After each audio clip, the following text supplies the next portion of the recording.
Welcome to the Genius Factory. Enjoy the video. In this video, I will show how to make easy crab cakes, full guide.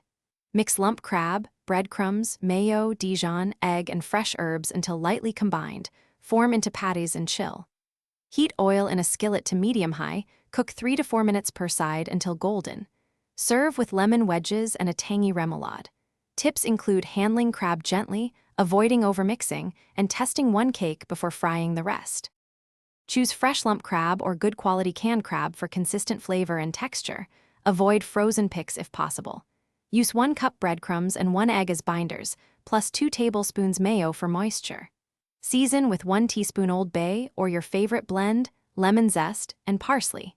Keep the mixture slightly loose so cakes stay tender, then chill before frying for better shape and crust development. Serve warm for best flavor.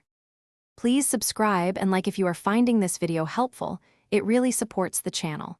Quick recommendation. The Shark AI Ultra Robot Vacuum has voice control and smart navigation, perfect for picking up crumbs after cooking crab cakes.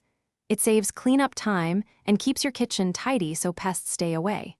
Please check the description for the link and other deals, and now let's get back to the video. Heat oil to medium-high and maintain an even temperature to create a crisp exterior without burning.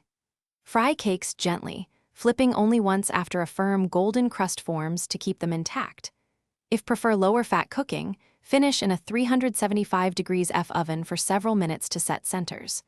Rest briefly on a rack, then serve immediately with sauce, lemon, and a simple salad for balance. Avoid overcrowding the pan to preserve temperature and crispness. Thanks for watching. If you found this helpful, don't forget to like and subscribe.